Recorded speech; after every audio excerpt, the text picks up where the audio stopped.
नमस्कार, मी ऋषी देसाई. सुवर्ण कोकण सामर्थ्य महाराष्ट्राच्या विशेष कार्यक्रमात आपलं स्वागत. सुवर्ण कोकण केवळ एक कार्यक्रम नाही आहे, तर ही एक आता चळवळ झाली. ही चळवळ केवळ शेतीपूरक उद्योगाची नाही आहे, तर माणसाच्या जगण्याची आहे. आणि एका दिवसाची ही गोड कहाणी नाही आहे, तर 365 दिवस आपले गोड व्हावे म्हणून योग्य केलेल्या परिश्रमाची, अगदी तिळभळ केलेल्या परिश्रमाची, पण त्याचा गोडवा हा गुळाच्या ढेपेएवढा मोठा असू शकतो का, अशा या प्रश्नाची उत्तरं शोधणारा हा कार्यक्रम आहे. आपल्यासोबत सतीश परब आहेत, सुवर्ण कोकणचे संस्थापक अध्यक्ष. त्यांचं स्वागत करूया. स्वागत सर. तिळभर प्रयत्नांनी गुळाच्या ढेपेएवढं यश आणि गोड आयुष्यात होऊ शकतं का?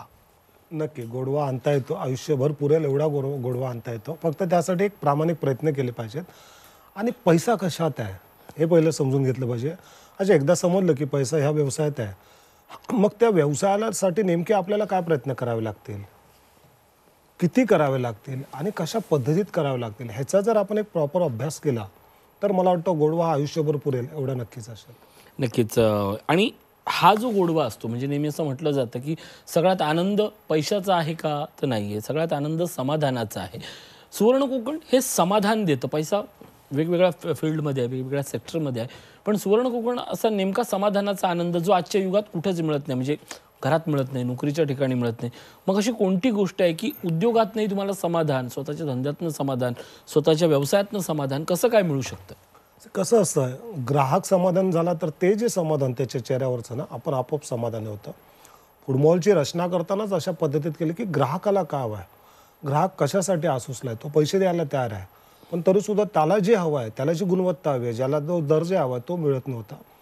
ते देण्याचं काम जेव्हा सुवर्ण कोकणने केलं, त्यामुळे आज जर तुम्ही सगळे फुटबॉल बघितलं, मला वाटतं कुठल्या परदेशी ब्रँडला सुद्धा हे जमलं नव्हतं की अवघ्या 5-6 महिन्यात 51 फुटबॉल हे असेच नव्हते. तर त्याच्यातले जे मालाची गुणवत्ता होती, लोकांचं जे समाधान होतं ना, मला वाटतं ते मुख्य कारणीभूत झालं. आणि त्याला पाहून आदित्यसारखे तरुण या चळवळीकडे ओढले गेले. आदित्यबद्दल आपण बोलणार होतो, पण सुरुवातीला महत्त्वाचा प्रश्न. आज आमच्यासाठी सगळ्यांसाठी आजची संक्रांत असेल, तर पण तुम्ही नुकत्याच 51 संक्रांती केल्या आहेत. कोणाच्या तरी आयुष्यात गोड व्हावं म्हणून त्याने केलेल्या प्रयत्नांना योग्य मार्ग दाखवणं, काहीही तयारी नसताना आणि एक 2-3 महिन्याच्या परिश्रमानं तुम्ही श्रीमंतीच्या पर्वाकडे खऱ्या अर्थानं वाटचाल करता. हे कसं काय शक्य झालं? त्या 51 संक्रांतींबद्दल काय सांगाल? नाही, या 51 संक्रांतीचं सांगतो तुम्हाला. 90 दिवस जे आहेत ना, 90 दिवस हे खूप मॅजिकल फिगर आहे, खूप महत्त्वाचे असतात. म्हणजे तुम्ही नोंदणी केल्यानंतर, म्हणजे तुमच्याकडे तुमचं वय, तुमचा अनुभव, तुमचं शिक्षण काही महत्त्वाचं नाही आहे. महत्त्वाचं असतं की तुमचा निर्धार किती पक्का आहे.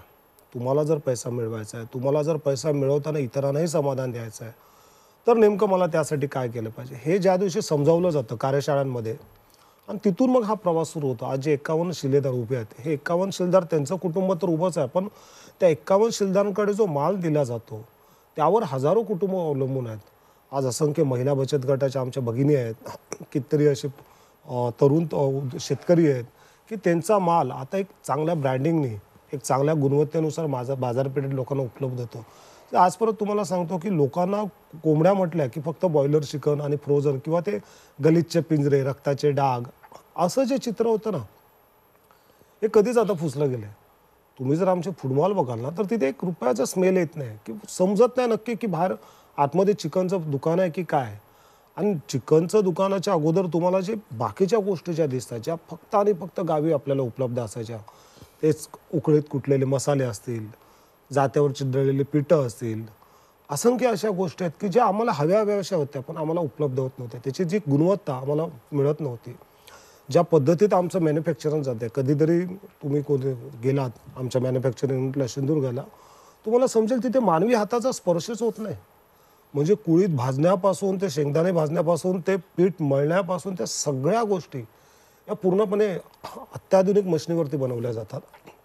तीच गोष्ट दुकानांसुद्धा कोंबड्यासुद्धा मशिनीद्वारे कापल्या गेल्या जातात, जेणेकरून ग्राहकाच्या आरोग्याचं आपण रक्षण कसं करू शकू, त्याला जास्तीत जास्त चांगलं कसं देऊ शकू, याकडे आमचा कल असतो. आपल्यासोबत आदित्य आहेत. आदित्य, मला सुरुवातीला सांग, तुझी ओळख सांग. आणि कारण तुझ्याकडे जरी आता या क्षणाला जरी बघितलं तरी बलदंड शरीर, छानपैकी टॅटू असा काढलेला माणूस एखाद्या व्यवसायात घुसतो आणि अगदी 51व्या फुटबॉलचा त्याला मान मिळतो. शानदार त्याची ओपनिंग झाली. कौटुंबिक पार्श्वभूमी आणि या चळवळीकडे कसा ओढला गेलास? सर, मी नोकरीला होतो. मी एका मल्टी इंटरनॅशनल कंपनीमध्ये बँकेत मी नोकरीला होतो. बऱ्याच मॅनेजरच्या पोस्टला होतो. परंतु मी कधी त्या जॉबमध्ये जॉब अशा प्रकारे कधी सॅटिस्फॅक्शन मिळत नाही तुम्हाला. कितीही तुमचा पगार जरी वाढ झाला तरी शेवटी एक मनामध्ये खत राहते की तू कोणासाठी तरी काम करतोयस. त्यामुळे मला ती सॅटिस्फॅक्शन कधीच मिळाली नाही आणि पगार वगैरे सर्व बरोबर होतं. मग मी विचार केला की कधी ना कधी बिझनेस आपणही केला पाहिजे. आपण मराठी माणूस बिझनेसमध्ये का नाही, आपण केलं पाहिजे. माझ्या वडिलांनी बरेच बिझनेस केले तर त्यांच्याकडून थोडा एक प्रोत्साहन होता, परंतु त्यांचे कधी लॉसेस कधी प्रॉफिट. ह्यामध्ये आपण कसं एक सेफ झोन शोधतो. तर मला वाटलं नोकरी हा एक सेफ झोन असणार ज्यामध्ये फिक्स पगार येणार, फिक्स इन्कम असणार, परंतु तो पगार कधी टिकत नाही, तो महिन्याच्या अखेरमध्ये संपतो. त्यामुळे मी विचार केला की आपण पण बिझनेस करून पाहू, आपण पण एक पाऊल घेऊन बघू, हिंमत करून पाहू. त्यामुळे मी पुरा मार्केट फिरलो. मार्केट अगदी 1 वर्ष मी नुसत्या मोठ्या ब्रँडच्या नावाखाली जाऊन विचारपूस केली वगैरे आणि त्यांची पैशाची जी लिमिट होती, इतके पैसे मागत होते. चला पैसे खर्च जरी केलात आपण, त्यानंतर तुमच्या नफ्यातून सुद्धा ते पैसे मागत होते, त्यांची लॉयल्टी वगैरे. मी बोललो यार हे पैसे आपण लावल्यानंतर हे पैसे घेता मला 8-10 वर्ष निघतील, मग माझी इन्कम कधी येणार. त्यानंतर मी एके दिवशी माझ्या वडिलांकडून ऐकलं की सुवर्ण कोकण असे सतीश परब साहेब आहे, त्यांचा प्रोग्राम वगैरे येतो, तू जा त्यांना भेट घे. आता तू सर्च करतोच आहे तर एक मराठी माणूस जर या चळवळीत आहे, तू पण भाग बघ काय आहे तुला. मी त्यांच्या ऑफिसला भेट घेतली, त्यांनी मला समजावलं आणि कमीत कमी भांडवलमध्ये मला जास्तीत जास्त मुनाफा मी कसा करू शकतो. आणि ते केल्यानंतर सुद्धा सतीश साहेबांचं काही त्याच्यावरती कंट्रोल नाही. त्यांनी पूर्णपणे हात मोकळे दिलेले आहेत की तुम्ही जेवढा कमवू शकता तेवढा कमवा तुमच्यासाठी. आणि तेव्हा मी इम्प्रेस झालो आणि मी बोललो की नाही मला हाही व्यवसाय करायचा आहे. त्यानंतर प्रश्न आला की अरे हा कुक्कुटपालन कोंबडी असं कसं करू शकतो आपण. मग त्यांच्या काही मॉलला मी व्हिजिट केली आणि जेव्हा मी त्या मॉल पाहिले तेव्हा माझा कंप्लीट पिक्चर एक कोंबडीच्या दुकानाबद्दल, एक फुटबॉलबद्दल पुरा पिक्चरच चेंज झाला. इतकी हायजेनिकपणा, इतका स्वच्छपणा, इतक्या व्यवस्थितपणे सगळं मॅनेजमेंट केलं गेलं आहे. तेव्हा मी थांबलं की मलाही असाच बिझनेस करायचा आहे, कारण हायजेनिकपणा आज प्रत्येकाला हवा आहे, मलासुद्धा हवं आहे. मी व्यायाम करतो, मलाही आवडतं की चिकन कुठून तरी आलं पाहिजे जिकडे मला त्या खात्री असेल की हा चिकन हेल्दी आहे, याला कुठल्याही प्रकारचा काही प्रॉब्लेम नाही आहे. तर मी विचार केला की चला माझ्या माध्यमातून कमीत कमी माझ्या एरियामध्ये तरी हा जो प्रोसेस आहे हा घडून आणूया. तेव्हा सतीश साहेबांना मी जॉईन झालो आणि लकीली आता हे 2 दिवसामध्ये इतका प्रतिसाद की अक्षरशः मी सांगू, मी सकाळी गल्ल्यावर बसलो की मी रात्रभर घरी जात नाही. इनफॅक्ट आता आजकाल म्हणजे कधी विचार या मुद्द्यावर यायचं आहे. म्हणजे तुझ्या उद्घाटनापर्यंतची ही गोष्ट आहे. म्हणजे ही गोष्ट तुझी जरी असते, म्हणजे बोलत जरी आदित्य मांजरेकर असले तरी दीपक मांजरेकरांनी केलेली त्यांच्या आयुष्यातला संघर्ष, त्यांचे अपडाऊन्स हे सगळं दिसतात. तू स्वतः एका मल्टीनॅशनल कंपनीत बँकेत आर्थिक व्यवहाराच्या शाखेत होता. तू स्वतः या सगळ्या प्रायव्हेट सेक्टरमध्ये असणाऱ्या फ्रँचायझीच्या वेगवेगळ्या लोकांशी जाऊन भेटलाय आणि वडिलांचा अप्स अँड डाऊन पाहिलाय, त्यांचे बिझनेसचे व्यवहार पाहिले. असं नेमकं काय दिसतं? म्हणजे कुठलाही व्यवसाय म्हटला की त्यात अप्स अँड डाऊन आले, पण मला तर असं आठवलं नाही, पण तुझ्या नजरेतनं या सगळ्या फुटबॉलकडे पाहण्याची नजर काय होती की ह्याच्यात डाऊन नाहीच आहे, तुमची नजर आहे ती अप्सवरच असते आणि इतर ब्रँड याच्यातला फरक तू सांगितला, पण हे का गरजेचं आहे? तुम्ही म्हटल्याप्रमाणे राईट, प्रत्येक बिझनेसमध्ये अप्स डाऊन असतातच. परंतु कसं असतो, आपण जेव्हा बिझनेस करतो, नवीन बिझनेस करतो, तेव्हा आपण बऱ्याचशा विहिरी खोदण्याप्रमाणे झालं ते इथे पाणी लागेल तिथे पाणी लागेल वगैरे वगैरे, यामध्ये आपण खूप आपला वेळ वाया घालवतो, त्यामध्ये आपल्याला लॉसेस होतात. आता इथे ऑलरेडी तो मार्ग तयार आहे, ती विहीर तयार आहे, तुम्हाला फक्त मेहनत करायची. पाणी लागलेली विहीर तुम्हाला सापडलेली आहे, तुम्हाला अजून 10 खड्डे खोदायची गरज नाही आहे. सतीश साहेबांनी सुवर्ण कोकण माध्यमद्वारे तो रस्ता, तो ब्लू प्रिंट तयार ठेवलेला आहे. तुम्हाला फक्त मेहनत करायची आहे आणि सक्षमपणे तुम्हाला स्वतःला स्वागत करायचं आहे. सर तुम्ही काय सांगाल आदित्यबद्दल, त्याच्या मेहनतीबद्दल? कारण अशी माणसं येतात की बा केवळ माझ्याकडे पैसे आहेत, माझ्याकडे मोक्याची जागा आहे, मी व्यवसाय सुरू करतो, हा एक भाग झाला. आणि एखादा असा माणूस येतो जो प्रयत्नशील आहे, ज्याला त्याची ताकद आहे आणि केवळ तो एकटा नाही आहे, त्याच्यातनं आणखीन 10 मुलं तयार होतील. अशा मुलांना कशा पद्धतीने आपण या चळवळीकडे पाहता? खूप छान वाटतं आदित्यसारखं, म्हणजे अपूर्ण अभ्यास करून येतात. आपण जे नेहमी सांगतो कुठलाही व्यवसाय करायचा त्याचा अभ्यास केला पाहिजे. सगळ्या फ्रँचायझी, सगळ्या गोष्टी, म्हणजे चिकनच्या व्यवसायात यायचं, कोंबडी कापायच्या, तर अरे या व्यवसायात काय आणि हे सांगतात ते खरं की खोटं. काही आपले फूड मॉलला भेटी दिल्या, इतरही मॉलला भेटी दिल्या, इतर ज्या फ्रँचायझीज आहेत, ज्या प्रस्थापित कंपन्या त्यांना भेटी दिल्या आणि त्यानंतर ते म्हणजे हा जो अभ्यास आहे, ही जी तयारी आहे ना, असं म्हटलं जातं यश कधी निश्चित होतं जेव्हा तुमचं नियोजन भक्कम असतं. सो तुम्हाला यशाची व्याख्या सांगतो. ज्या दिवशी यांचं उद्घाटन होतं, शुक्रवार होता, कालच 1-4 दिवस झाले असतील, हजारोंची गर्दी तिथे लोटली होती. ह्याचा अर्थ काय होतो माहिती आहे? त्यांनी आपल्या ओपनिंगला एक मार्केटिंग इव्हेंट केलेला.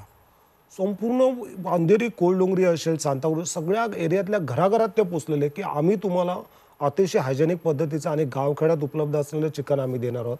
आम्ही तुम्हाला अस्सल गाव उकळीत कुटलेले म्हणजे ज्या पद्धतीत ते लोकांपर्यंत त्यांचा अप्रोच होता तो खरोखरच कौतुकास्पद होता. आणि पूर्ण कुटुंब, आपण कुटुंब रमलं काव्यात ऐकलं होतं, पण हे कुटुंब पुरंच्या पुरं मांजरेकर कुटुंब म्हणजे आदित्यची मिसेस असेल, आई असेल, पत्नी असेल, वडील असतील, भाऊ असतील, मित्र, संपूर्ण कुटुंब एका ताकदीने एकजुटीने ते उभं होतं. आणि ज्या वेळेस एक कुटुंब उभं राहतं ना ऋषी, परमेश्वर देखील अडवू शकत नाही. आणि मी दुसऱ्या दिवशी गेलो होतो परत की यांनी सगळे व्यवस्थित लावलं आहे की नाही, कुठे काय गोंधळ होत नाही ना. मी 10 वाजता तिथे गेलो. आम्हाला बोलायचं होतं काही मुद्द्यावरती की माल कसा लावायचा. 12:40 ग्राहक त्यांच्याकडे येत होता. मी पहिली वेळ असा प्रचंड प्रतिसाद, आपल्या सगळ्या फूडमॉलला प्रतिसाद नक्कीच. आपण आदित्यबद्दल बोलू. आदित्य साधारण एक मराठी मानसिकता आहे की साधारण ओपनिंग झाल्यानंतर 3 महिने फक्त बसायचं, देवाला अगरबत्ती लावून बसणं, आलं तर आपलं गिऱ्हाईक हे, असा एक अनुभव सांगितला जातो सगळ्या मराठी धंद्याच्या बाबतीत. तुझा गेल्या 4 दिवसाचा अनुभव काय? सकाळी शटर उघडल्यापासून ते रात्री बंद करेपर्यंत मला अजिबात वेळ नसतो. टिफिनीसुद्धा मी पहिल्यांदा कधी असं अनुभवलं नव्हतं, परंतु आता टिफिनसुद्धा मला घरातून पॅक होऊन यावं लागलं, कारण मला घरी जायला वेळ मिळत नाही. घर अगदी 5 मिनिटावर आहे तरीसुद्धा वेळ मिळत नाही, कारण कस्टमर्स नुसते येत राहतात, विचारत राहतात हे काय प्रोडक्ट, हा कसा, त्याची माहिती देता देता मला अजिबात वेळ मिळत नाही. दुसरी गोष्ट, सुवर्ण कोकण हे म्हटलं की मराठी माणसाला आपुलकीपणा वाटतो. त्यांना असं वाटतं की इथे काहीतरी आपल्या कोकणातलं मिळणार. त्या नजरेने सुद्धा इतका प्रचंड मराठी व्यक्तीसुद्धा आपल्या मॉलमध्ये येतात की हे सगळं बघून बरं वाटतं. त्यानंतर हायजिनिकपणा हा सगळ्यात महत्त्वाचा मुद्दा आहे, कारण ह्यावर खूप लोक येऊन मला म्हटली की जो हायजिनिकपणा आहे ना, हा माल आवडला, आम्ही नक्की तुझ्याकडेच येऊ, आम्ही कशाला दुसऱ्याकडे जाणार, तीच घाण लाईन, तीच प्रकार, तोच प्रकार, मी तुमच्याकडे. एक छोटासा प्रश्न विचारतो की म्हणजे जागा जर अंधेरी नसती, जागा दादर असती तर काय झालं असतं, एक प्रश्न. आणि दुसरी गोष्ट, ग्राहका हे एवढेच आहेत का, म्हणजे आपल्याला हे दिसायचं नाही किंवा आपण कधी याच्यावर विचार करायचा नाही, प्रचंड डिमांड आहे का? दोन्ही प्रश्नाची उत्तर द्या. अगोदर जागा कुठेही असती तरी डिमांड आहे का, किंवा एका प्रश्नाचं उत्तर दिलं तरी चालेल? नाही, दादरला जर असती तर समजा मला वाटतं माझ्यासारखी अजून 5 लोक लागली असती तिथे फक्त गल्ला सांभाळायला. क्या बात. कारण तेवढा मराठी क्राऊड किंवा इतर तो महाराष्ट्रीयन क्राऊड म्हणतात तिथे आहे, तो गल्ला एका माणसाने सांभाळू शकत नाही, कारण मी अजून सांभाळायला मला जमत नाही आहे. त्यानंतर बोलायचं झालं की सुवर्ण कोकण हा घरी घरी पोचलेला आहे. लोकांच्या नजरेत ही गोष्ट ऑलरेडी आहे, त्यांना माहिती आहे, त्यांची जी ह्यांची सरांची मार्केटिंग आहे, आणि जो साधेपणा आहे आणि जो खरापणा आपल्या प्रॉडक्ट्समध्ये आहे तो लोकांपर्यंत पोचलेला आहे. त्यामुळे कुठलीही गोष्ट विकता वेळी खूप सोप्यापणाने विकली जाते. नक्कीच नक्कीच. मी सरांकडे येतो. सर, ज्या पद्धतीनं विचारलं की जागेचं उदाहरण फक्त अशासाठी विचारलं की डिमांड कुठेही आहे, म्हणजे आपल्याकडे असं बोललं जायचं की एका विशिष्ट ठिकाणीच गेल्यानंतर हे खपलं जाईल किंवा कस्टमर तुमच्याकडे त्या ठिकाणीच येईल, दुसरीकडे कुठे येणार नाही, किंवा त्यानं असं इमॅजिन पण नाही केलं असं की इथे असं दुकान असेल. वाढती गरज आहे की मिळालेला पर्याय आहे? नाही, मिळालेला पर्याय, लोक त्या पर्याय शोधत होते ऋषी. गरज तर आहेच, चिकन आणि लिकर हे तुम्ही कुठेही घेणार, पण जर त्यात जर नाविन्य असेल, त्यात जर वेगळेपण असेल, त्यात जर हायजेनिकपणा असेल तर लोकांना तेच हवं आहे. कारण तुम्हाला मी सांगतो, तुम्ही कधीतरी लोकांनाही अपील करतो की ह्यांच्या दुकानावर एकदा जाऊन भेट द्यावी फूडमॉलच्या आमच्या. तुम्हाला ज्वेलर शॉप काय आहे की ते चिकनचं कोंबड्या विकण्याचं दुकान हेही समजणार नाही. आणि असं नाही की त्यासाठी खूप भरमसाठ पैसा खर्च केला, अतिशय. आणि यांची दाद एवढी द्यावी लागेल, मी स्वतः यांच्या दुकानावर म्हणजे, आणि असं नाही की त्याला खूप महिने लागले, 15 दिवसामध्ये त्यांचं ते एवढं मोठं फूडमॉल उभा राहिला. त्या 15 दिवसात मी स्वतः 10 वेळा आलो आणि हे स्वतः 20 वेळा माझ्या म्हणजे किती ती, मी नेहमी सांगतो ना, तुमचे जे पॅशनेट तुम्ही असला पाहिजे, झोकून द्यायचं नाही. मला हे ठरवलं ते साध्य करायचंच आहे. पैसा कसा नाही भेटत, पैसा जर आपल्याला मिळाला पाहिजे ना, तर लोकांचं समाधान करणं हे पहिली महत्त्वाचं आहे. आणि ते जे ह्यांच्या मनावर बिंबवलं होतं त्याच्या वडिलांनी आणि सगळे त्यांचं कुटुंब, तुम्हाला सांगतो जवळजवळ म्हणजे कधी त्यांनी की आदित्य संध्याकाळी ये, आपल्याला ही डिझाईन स्केच करायचे, आदित्य आपल्याला पिंजरे अशा पद्धतीत करायचे, कुठल्याही गोष्टीला कधीच नाही. आणि ही जी तळमळ असते, हे जो निर्धार असतो ना, तो खूप महत्त्वाचा असतो ऋषी. पैसा प्रचंड आहे, फूडमॉलमध्ये आहे, बाकी सगळ्या व्यवसायात आपण किती त्यासाठी. याच विषयावर बोलूया आपण, कारण अनेकांचा प्रश्न असतो की हे सगळं नेमकं मिळतं कुठून, आणि सगळ्यात महत्त्वाचं म्हणजे की अशा प्रकारच्या जर कार्यशाळेला आपण कुठे सहभागी होऊ शकतो. या प्रश्नाचं उत्तर आपण देणार आहोत, पण एका छोट्याशा ब्रेकनंतर कार्यशाळा कुठे आहेत आणि तुम्हाला जर फुटबॉल सुरू करायची असेल तर काय, या प्रश्नाचं उत्तर एका छोट्याशा ब्रेकनंतर. पाहत राहा सुवर्ण कोकण सामर्थ्य महाराष्ट्राचे.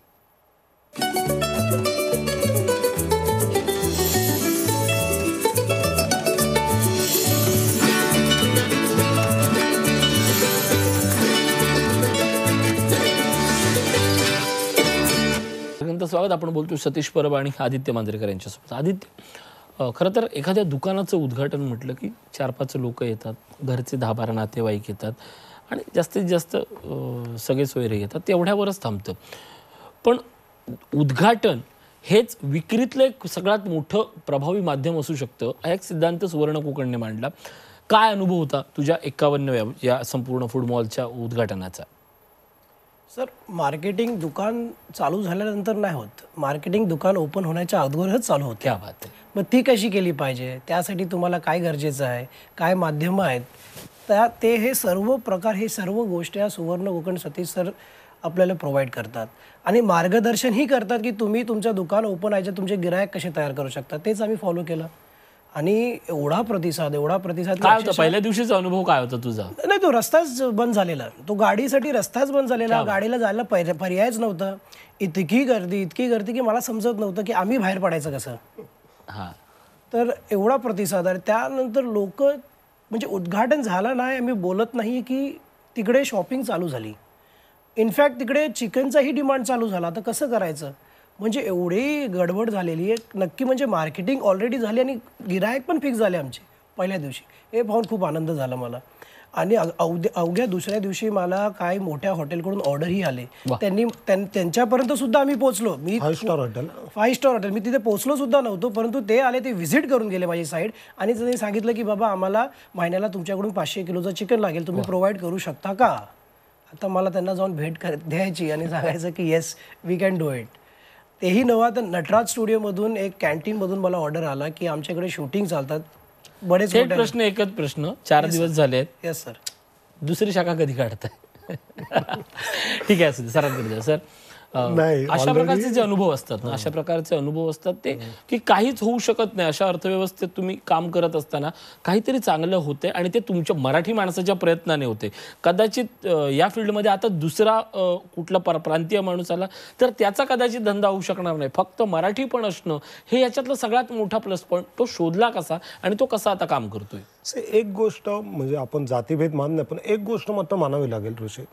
मराठी माणूस एखादी गोष्ट विकतो तेव्हा तो फक्त ती पैशासाठी विकत नाही, तर ती ग्राहकाला मी काय देतोय ती आपुलकी देऊन तो विकतो. आणि त्यामुळे एवढी कितीतरी वर्ष एक विशिष्ट समाजाच्या ह्या धंद्यावरती मक्तेदारी होती, ती मोडीत काढायला एक चांगलं छान यश मिळालं. आणि लोकही शॉक होतात की महिला, त्याही मराठी मुली कोंबड्या कशा काय कापतात एवढ्याही सराईतपणे. आज संपूर्ण फुटबॉलमध्ये महिलांची संख्या किती आहे, म्हणजे जे ओपन 51 जवळजवळ 51 पैकी जवळजवळ 32 महिला आहेत. त्यांचे अनुभव काय असतात?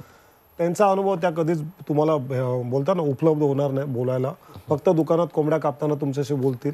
आणि हेही स्वतः जाऊन आले त्या दुकानांवरती की एवढी प्रचंड गर्दी असते ना की लोक लांबून येतात की नाही यार आपण यांना पाठबळ दिलं पाहिजे. आणि त्यांची निराशा होत नाही. जे उत्पादनं जी तिथे आहेत, कोकमाचं आगळ असेल, पोहे असतील, अशा गोष्टीच्या खूप जुन्या काळी आपल्याला गावी उपलब्ध असायच्या ऋषी.